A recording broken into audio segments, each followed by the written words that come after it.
Yo, what's going on, guys? Crispy Flakes here. So it was announced earlier today that Kevin Durant is going to be seeing a lot of time at the center position for the Brooklyn Nets next NBA season. And in my opinion, guys, I think this is an absolutely fantastic idea, especially if it works out. It really has just like potential to really be elite in today's smaller, quickish kind of style of NBA basketball, right, man? So for today's video, what we're going to do is actually check out the Brooklyn Nets with Kevin Durant at the center position and try to build like the ideal roster, assuming he wants to, not only start off that way, but end that way. Like, it just might be so good where the Brooklyn Nets decide to go with it for a permanent amount of time, right, guys? So before we get going on today's video, gotta point out, man, I'm wearing the camouflage hat. The gray was just getting a little plain, man. Gray was getting a little plain. I kind of like the camo. It's not bad until my Pistons make the playoffs. But yes, before we get going on today's video, if you guys don't mind dropping that like, 1,000 likes is always the goal. How could you not like a video by this guy, man? Come on, man. We are best friends, man. I'm just asking for that one thing. Or maybe you hate me, which is fine too, man. But you know what?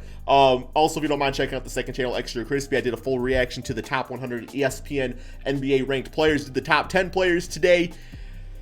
Yikes, guys, over on the second channel, Extra Crispy. So let's go ahead and get going on this video. So looking at the roster right now, if Kevin Durant were to work out the center position, they decide to go with the full-time, there's clearly some changes that need to be added to this team to really make it work. Because Kevin Durant, looking at his stats, for him to play the center position, I would say the closest kind of like resemblance would have to be a guy like Karl-Anthony Towns. But even Kevin Durant, Cat is definitely more like built as a center, but Kevin Durant has, well, hopefully that quickness, right, man? Because coming off a major lower body injury like that, we don't really know how explosive he is going to be, which is kind of why the center position is not a bad idea for him, because, by playing center, it's kind of a lower impact position within itself, which is why you see a lot of guys, as they age up, kind of go to like that power forward or center position. Prime example is Vince Carter. He started his career as the shooting guard small forward spot, and then towards his end days on the Atlanta Hawks, he did play the power forward position, man. Just kind of put that into perspective. But yeah, I mean, Kevin Durant's always been a fantastic at defense. Now in this case, he is going to be playing defense on slower but bigger centers, so he's got the length to obviously do it.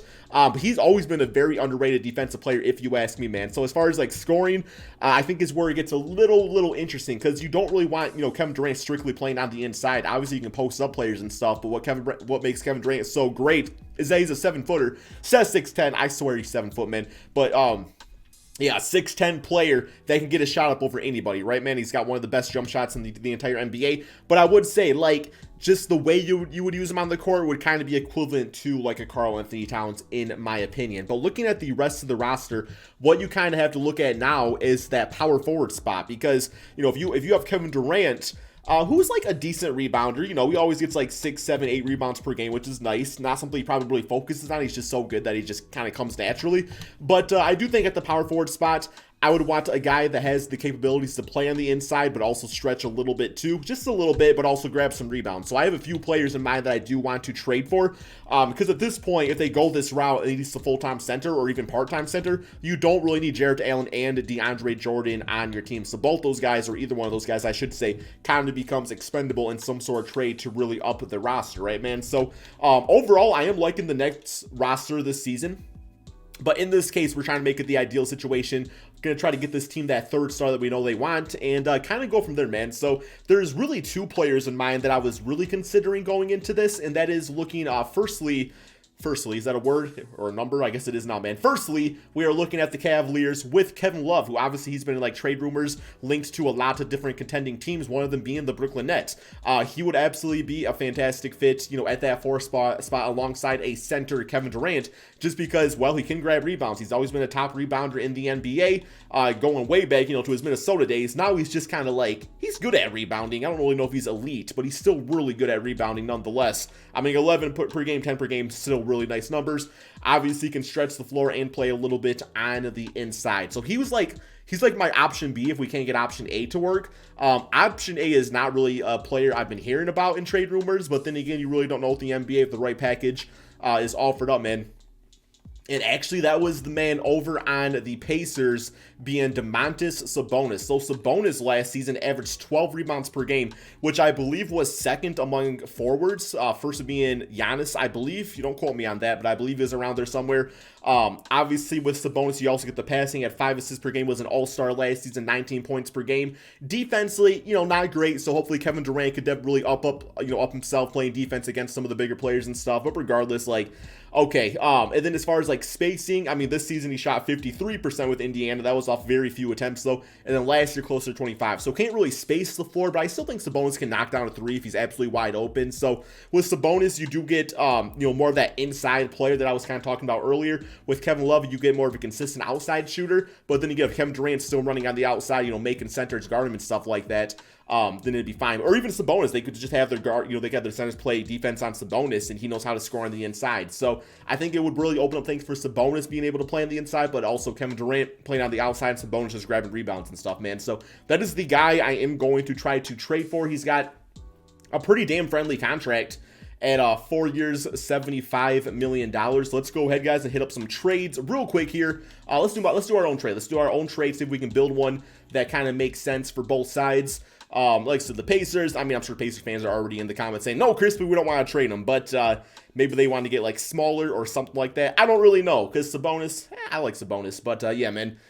So we got him in the trade offer. So I think the first player you would probably have to give up in this circumstance, I think would have to be like a Jarrett Allen. I don't really see them being interested in DeAndre Jordan for any reason. I feel like Jarrett Allen's kind of like the building block around this at about $3.91 million. Now, salary-wise, we're still off quite a bit to the point where we are going to have to toss in somebody else. And at that point, it's like, what's really worth it? I guess you can do like Taurean Prince at $13 million per season, age 26. So you got him. And we would have to take on somebody else from the Pacers. So let's just take back Keelan Martin. Okay, so that right there says it works. We got a 3-star for a 3-star. Then all of a sudden, you probably put Miles Turner at the power forward spot and try that out. I don't really know how Pacers fans would feel about that, but I mean, he can play that way, definitely. So that right there is not enough. I would not do that trade if I was, a Pacers fan. You would probably have to toss in, I'm going to say, you're getting like an all-star player who's only 24. I think 2 first-round picks definitely is not out of the realm of the possibility, man. Now, obviously, these could be protected to some extent, but I feel like this is a pretty fair trade. The Nets get their third guy in Sabonis, and the Pacers get Jarrett Allen, a good young center, to help with whatever they want to do over there. Taurean Prince, who was just a good, solid, combo type of player out there. And the 2 first-round picks, it's definitely not bad. So we're going to go with this, see if it works. And you're asking for too much for Sabonis. Okay, well, I'm going to toss in more picks just for the sake of trying to make it happen. There we go. I would not do that 3rd first-round pick, but I obviously want to do the trade, right, man? I don't think he's worth 3 first-round picks. That's just my opinion. So, alrighty, real quick here, what we will do is, because I want to make this actually work out for the Pacers, since that's the trade we actually worked with out here too. So we will go ahead and we will put Miles Turner at the 4 spot. He goes up to an 82 overall, and actually we probably want to keep his secondary at the center position. Can I switch this up? Okay, okay.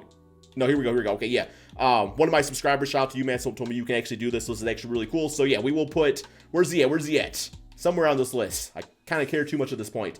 We will put him as a secondary for the center. And yeah, that'll be good for them. They got that. That's really good defensively, right, man? So that'll be kind of interesting. TJ at the 3 spot. That's fine. Now looking at our team, the Brooklyn Nets, all of a sudden we are looking at a squad of Kyrie Irving, Karis LeVert, Joe Harris, Sabonis, and Kevin Durant, man. To me, that is a fantastic lineup. That is a championship team. Joe Harris obviously can be the starter on this team too, and help spread the floor. I would just kind of have him sit, on the 3-point line and do things out there, and that should work out nicely. Karis LeVert can be a good scoring option. Obviously, Kyrie Irving is a top point guard in the NBA.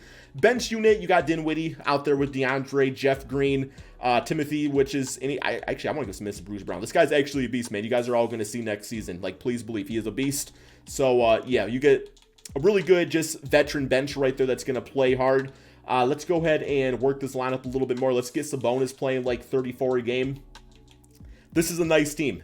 To me, this is a championship team without a doubt in my mind. You might even say they're a championship team right now. And I feel like Sabonis, good third option, but actually it really excels Kevin Durant at that center position. So it's going to be fun to see how he actually does right there.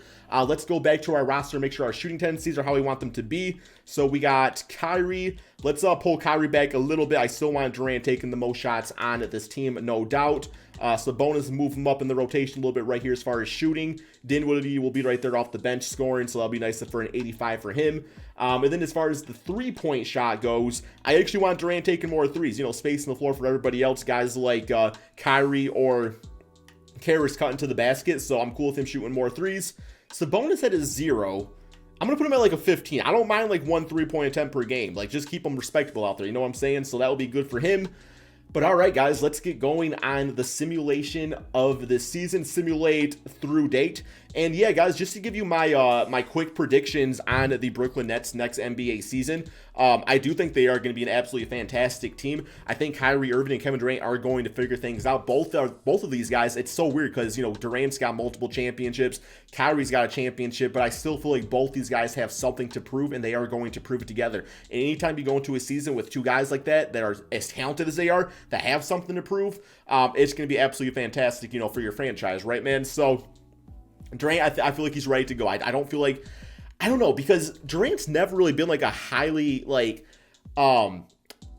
I don't want to say impactful because that's going to come off as a weird saying. No, man, you know what I'm saying? Like explosiveness player. Like he actually, I mean, he obviously has explosiveness and he can do things like that. But I feel like even with him having a lower body injuries and stuff like that, his game is going to age fantastically throughout, you know, into his late 30s and stuff. I feel like Durant is going to be dominant till the day he stops playing basketball because of that jump shot. So I feel like it's really going to work. And, I'm really excited to see how Kyrie Irving operates as that second option. That's really what's going to make or break this team, is Kyrie Irving's willingness to, at times, let Kevin Durant be the man. Like, it's cool for Kyrie to be the man, but he's got to let it be Kevin Durant most of the time. Like, you can still take over, you know, like you do with LeBron James at times, but I think we all kind of know at this point that, you know, selfish ball hog Kyrie Irving just doesn't really work for an NBA team. It didn't work for the Boston Celtics. It didn't really work in limited times he played for the Nets last year, where he would go for 50, but the team would lose. So he really has to play into a team mindset, and they'll be good to go, man. So yeah, as far as the record of this team goes, as you guys can see at the top right corner, we are first in the Eastern Conference. Lower right, you guys can't see because I'm in the way.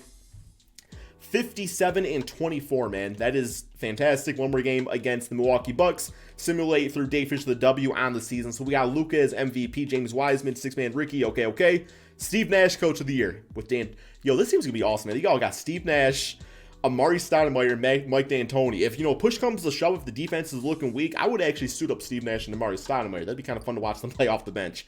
Yeah, it probably wouldn't work. I bet you they could score a little bit. I bet you Amari could be pretty decent today. I bet you he could, man.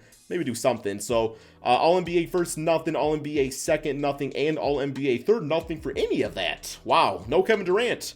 They have all the natural centers over him, man. You know, we're trying to get crazy out there with the rotation. But, hey, we got first in the Eastern Conference. That's all that matters in the end of the day, right, guys? Let's go to the player stats on the season, see how this team operated. So we do got Kyrie Irving was the leading scorer at 25 points, 4 rebounds, 8 assists, despite lowering his shooting tendency. That's actually kind of funny. If you ask me, like, I lowered it, but he still took the most shots. Like, that's just so funny. We got Kevin Durant at 24 points, 8 rebounds, 5 assists, 1 steal, 1-2 blocks per game. Very efficient, 46% from 3. Sabonis was nice from 3, too. Only 1 attempt per game, but 36%. That's all you really need to do. And, yeah, he still grabbed 17 points, 12 rebounds per game. So he absolutely fit out perfectly. And obviously with Kevin Durant, his defense is really up too at the 1.3, 1.7 blocks per game. Karis LeVert was really nice in the starting lineup. Dinwiddie amazing off the bench. Yeah, the team just worked, guys. And if it doesn't, you still have a guy like DeAndre Jordan who has great experience. You're just kind of chilling there, right? Like ready to go, man. So I like it. I feel like this was a good trade for us, and I feel like the idea of Kevin Durant at center just kind of works. So here we go. First round, we got the New York Knicks. Shout out to them for actually being in the playoffs, though, right, man? Simulate round right here. See how this goes. Watch us lose. No, we get them 4-0. Very nice. Closeout game, 26 for RJ. We got Burks at 19. 26, 6, 5, and 4 for Kevin Durant. 21, 13, and 8 for Sabonis. Next up, Milwaukee Bucks. Simulate round right here. And, well, okay, we lost in the second round. Simulation won't always be your friend, man. We lost, which is not like some big hot take. Like, yeah, I could see this team losing to Giannis, especially if you're running Kevin Durant at center. It's like, you know, who's going to stop Giannis at that point? I mean, nobody already stops Giannis. So, Sabonis really choked in that game, man. 9 points only, 15 rebounds. Kyrie, 29 points. Durant at 22, 9 and 5. Should have shot more, but Durant's always kind of been like that, man. Like, I don't know, like I haven't felt like that when he played with Westbrook, where it's just like, Durant, like, you're playing like the second option. You gotta be playing like the number one all the time, right, man? But yeah, so similar to the rest of these playoffs right here. Like I said, there's no guarantee it's gonna be a championship, but it is interesting to see. And like I said, is it gonna happen full time? Probably not, unless it really absolutely just proves to work. Then it's like, yeah, we're clearly gonna do it full time, man. But yeah, hope you guys all enjoyed this video. If you don't mind dropping that like, subscribing if you're new to the channel.